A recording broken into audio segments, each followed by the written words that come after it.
This is the battleground for one of the world's longest wars. From the air, it looks peaceful, but that forest is home to a guerrilla army that's been battling the Colombian state for more than 50 years. 5 decades of fighting in Colombia between the army and guerrilla groups once brought this country to its knees. The Revolutionary Armed Forces of Colombia are now in talks to sign a truce with the government. But these mountains below are their territory. The war isn't over.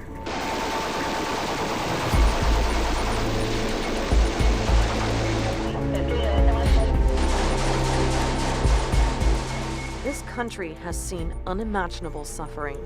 More than 220,000 people have been killed in the conflict, and more than 6 million forced to leave their homes. A generation has grown up here knowing only violent struggle. Colombia es un país manso que se torna violento con mucha facilidad. Obvio, pero peligroso. Against a backdrop of lawlessness, one man almost single-handedly created an illegal billion-dollar empire and left a legacy of chaos and criminality. Pablo Escobar has maybe permanently traumatized Colombian society. It's a story that's almost too unbelievable to be true.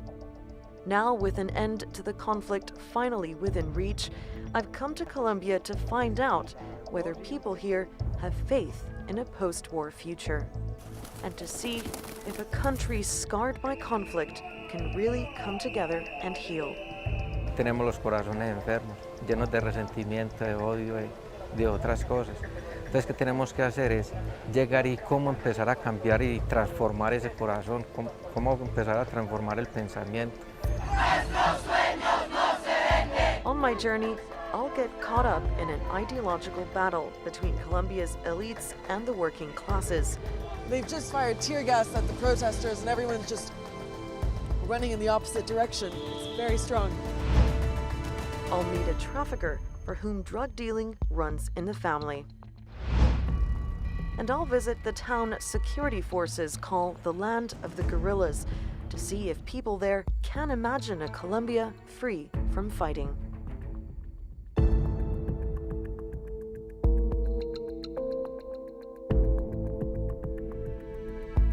Colombia is a country defined by its geography. It's often said that large parts are too remote to be controlled from the capital. An unofficial ceasefire between FARC rebels and the government has been in place since last September, while peace negotiators meet in Cuba. But in the rural communities in the north and south of Colombia, guerrilla groups operate with impunity. They assume as if the FARC were a defeated rebel force, and they are not. They have not been defeated in over 50 years of war. They still have about 8,000 combatants, and they've been able to reproduce themselves over and over through the years. The FARC have abandoned this part of Colombia, but in their wake, they've left silent killers.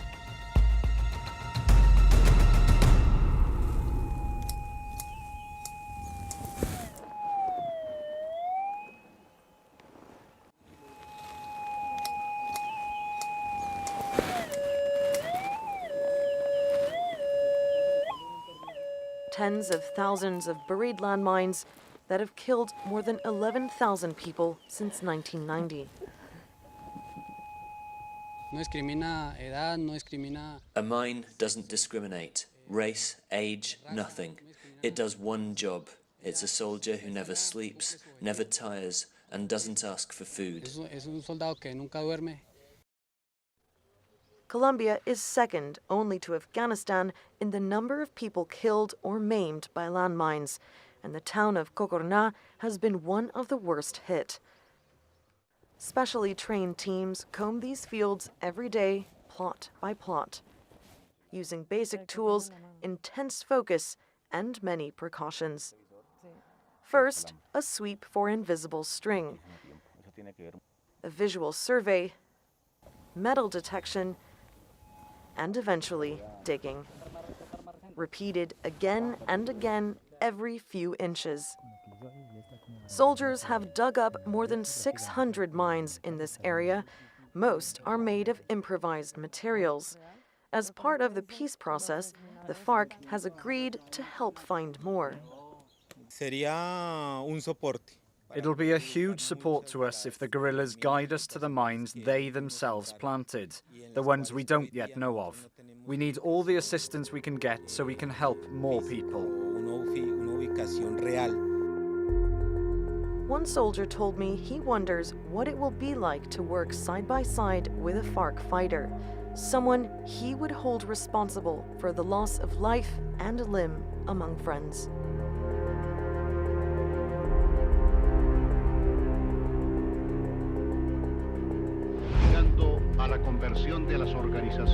The FARC is Colombia's oldest enemy and began its Marxist insurgency in 1964. The guerrilla group said it represented the rural poor in a struggle against Colombia's wealthier classes. They financed their struggle by kidnapping, extorting civilians, and trafficking drugs. By the 1990s, the FARC controlled almost a third of the country and its drug routes, forcing Colombia's president to turn to Washington. I want to bring you a piece of good news, especially for Colombia's poorest and most in need. Today, the House of Representatives in the United States approved the first stage of an aid package with which this country will implement Plan Colombia. Under Plan Colombia, the U.S. donated billions of dollars and new weapons as part of its so-called war on drugs. The newly equipped Colombian army decimated the FARC's ranks from more than 20,000 fighters to around 7,000 who remain today. But for the last 4 years, the FARC and the government have been in talks to sign a peace deal and end the war for good. For Colombians, this moment was historic. The FARC's commander-in-chief, known as Timoshenko, and Colombia's president, Juan Manuel Santos, side by side in Havana, pledging to finalize a peace deal by March of this year. But the deadline came and went, and there's still no deal. Experts put it down to deep distrust, forged in a climate of fear and retribution. Many in Bogotá, including Colombia's political opposition, are against making peace with the FARC and believe their crimes should not go unpunished. So here we have terrorists who've used bombs, mistreated people, used kidnapping as an official financing tool, and remain the biggest drug traffickers in Colombia and in the world today, being included in talks as equal partners and legitimate representatives of a segment of Colombian society. We don't stand for it. But supporters of the FARC accuse the Colombian state of being the terrorists. They point to a failed round of peace talks in the mid-90s, which ended in a massacre of 3,000 FARC supporters. The guerrilla formed a political party that was totally exterminated by right-wing elements. So of course they're very afraid about laying down their weapons and participating in democracy. They fear that they will be killed as soon as they lay down their weapons and they form a political party. Colombia is as used to peacemaking as it is to war. In fact, over the years, peace deals with guerrilla groups have come and gone with little success. But President Santos believes this peace deal with the FARC is different, and that he can end the last armed struggle in the Western Hemisphere. Supporters of the peace deal say the two sides are close to sealing it. They've agreed on land reform to develop rural areas for poor farmers, political participation of rebels once a deal is signed, working together to stop the drug trade, and amnesty to FARC fighters, except those who've committed the most serious crimes. But they haven't agreed on a timetable for disarmament or demobilization from their camps in the forest.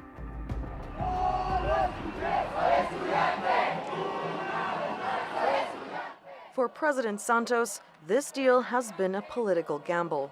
His approval ratings have plummeted to 13%. Many Colombians do want peace, but some feel the whole process is a distraction from other issues. I'm sick. The state sickens me. The health system sickens me. The education sickens me. The government sickens me. And protesters don't feel they're being heard.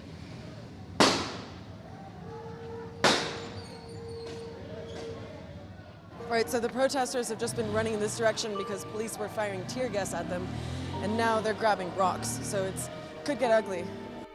Political violence has hurt and killed too many in Colombia. Everywhere you go, people speak of how they've been touched by the conflict.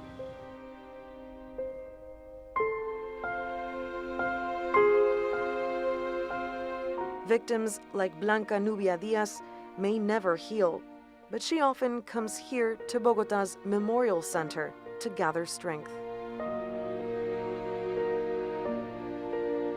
A ella la mataron en el Pozo La Cantera. Ella fue violada, fue torturada, fue desaparecida, que en esa época mataron muchas mujeres, muchas niñas, antes de mi hija, que les echaron ácido de batería.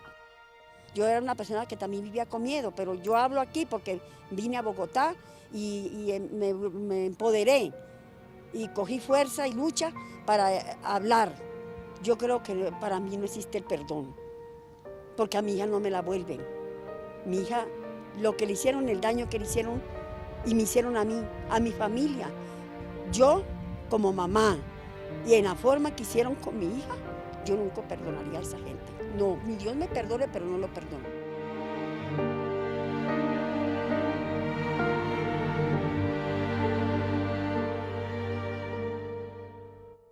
Blanca Nubia and thousands more like her find it difficult to forgive and forget. Colombia's peace deal has been hammered out in Bogotá and Havana. But the trail of destruction caused by half a century of war begins in the countryside.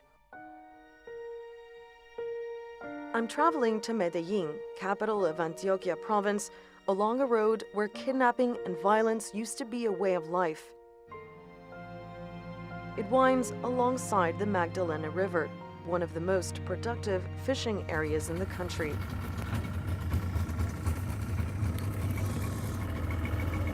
Juan Esteban has worked on these waters all his life.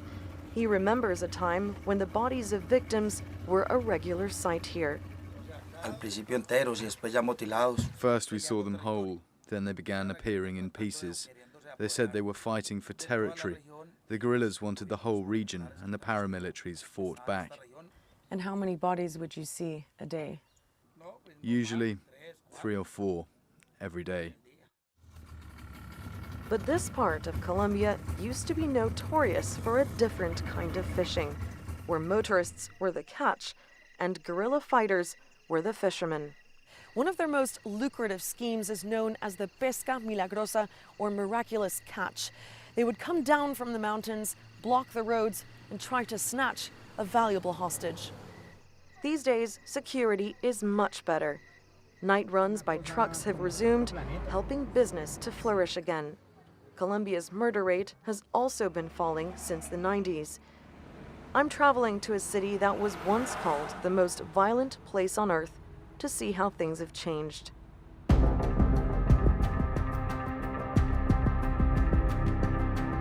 Medellín, the bright lights of Colombia's second largest city. 20 years after the world's most famous drug trafficker was killed on a rooftop, this city is still synonymous with the cocaine trade. At its height, Pablo Escobar's Medellín cartel earned more than $4 billion a year. Back then, cocaine was Colombia's biggest export, contributing up to a quarter of its overseas earnings. The cartel days are now over, but Medellín remains a center for a new kind of drug trade by microtraficantes, small, independent operators who fueled a new domestic market. I've come to meet one of them, a man who still idolizes Pablo Escobar, but says things are done differently now.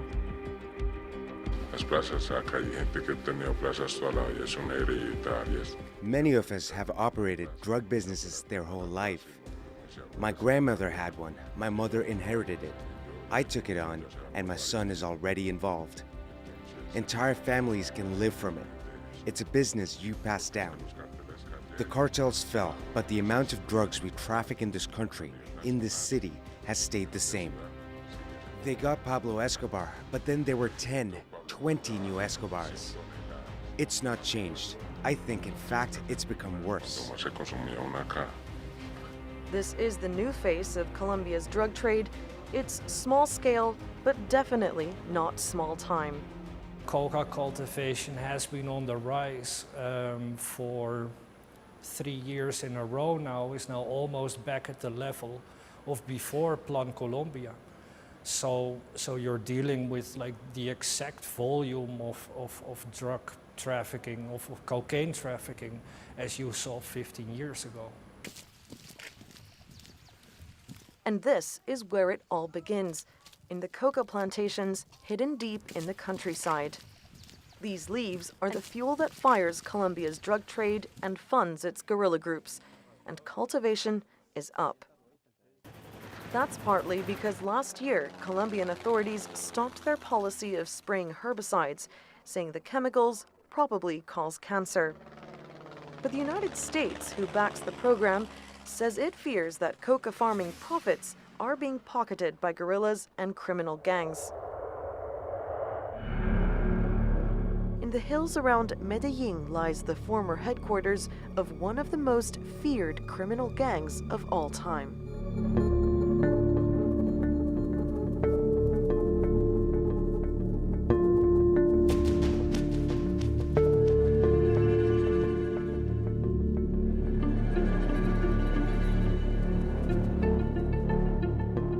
You can still visit Pablo Escobar's massive estate.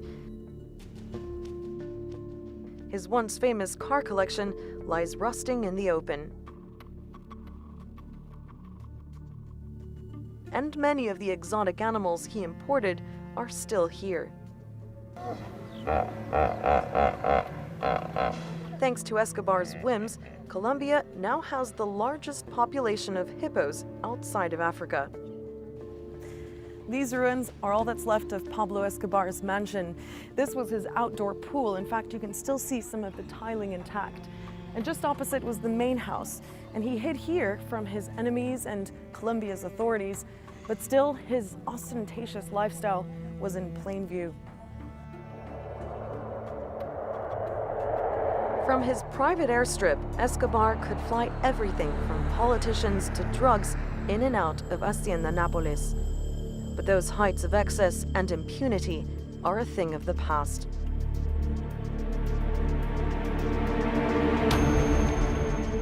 In towns across the country, Semana Santa or Holy Week celebrations paint a different picture of Colombia.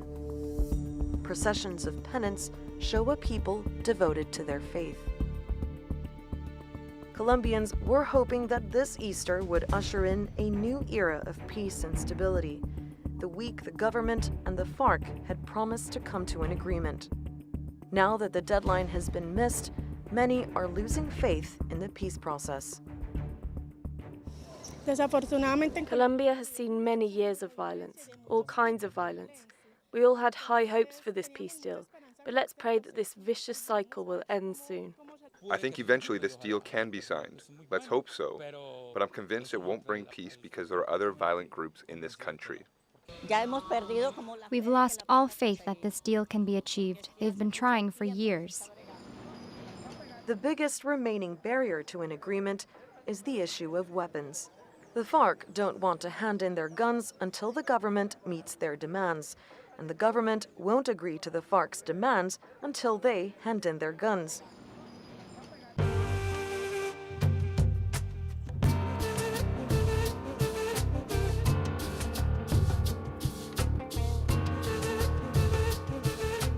I'm traveling to a town inside guerrilla territory to see if people there believe the deadlock can be broken. We're headed to Ituango. It's a small town deep in the Colombian countryside. The jungles surrounding it are full of FARC encampments. Now, Ituango itself, though, is known as a fierce battleground between guerrilla forces, the paramilitary groups defending their land, and also the Colombian military.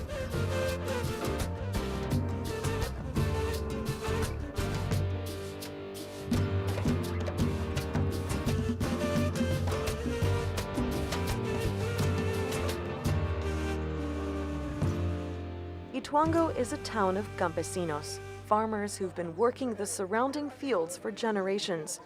For as long as many can remember, the FARC has been around too. Well, it's no secret. Everyone knows here in Ituango, we've had a history of armed groups living among us. Some people have even become used to living under certain rules. Years of intense fighting has left the town on permanent high alert. Now this might look like a military encampment, but actually it's the local police station here. And the reason it's so heavily fortified is because it comes under frequent attack. In fact, just months ago, guerrilla fighters arrived on this square and launched grenades at these walls. Now, police officers and authorities are often the target of armed groups. Today, the flags are flying at half-mast because 3 police officers were shot dead on the coast. The FARC's influence here is strong. Local officials told me armed militia appear often to demand money from shop owners. They also describe the local farming association as a political front used by the FARC. Like the Marxist fighters, they say they've been wronged by the state. Santos and Uribe have been fighting for bankers and landowners, and they think the country is fine. But peace is not just about silencing guns, it's about doing away with the rich syndicates enriching themselves. So do you believe the FARC will actually give up their weapons? They want to keep them at hand because they don't know at what moment the government is going to go back on their promises. If a peace deal is signed, FARC guerrillas are expected to come out of the jungle and resettle in towns like this. Ituango has been shortlisted to receive about 2,000 fighters. But walking around the town, you get the sense they're already here. So this is the kind of mail some people get here in Ituango. It's a short magazine called Resistencia, published by the FARC's 18th Front. On the cover are some of the guerrilla leaders who've been killed. Inside, there's information about the peace process. And at the back, there's a crossword. The people of Ituango are ready for peace, and the prospect that guerrillas and victims might one day live side by side, face to face. Like this man, who lost his leg because of a landmine planted by guerrillas. But he told me he doesn't hold a grudge.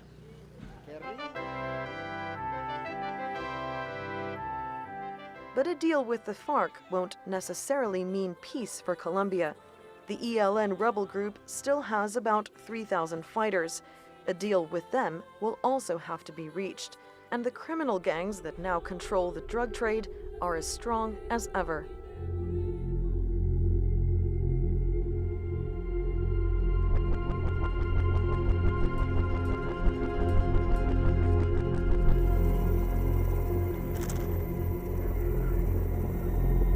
Deep in the Colombian jungle, small military outposts are on constant watch and need regular resupply.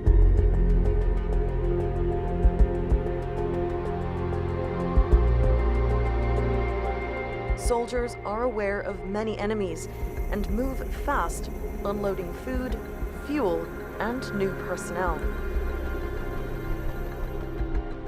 Since 2014, the FARC hasn't engaged in large-scale combat, but continues to ambush small army units like this. Just 3 months ago, one of their Black Hawks was obliterated during a drop-off.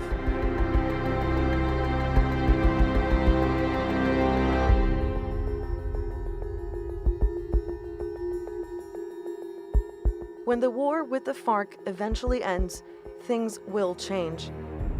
U.S. military aid will shrink, and the Colombian army will turn its guns on other groups.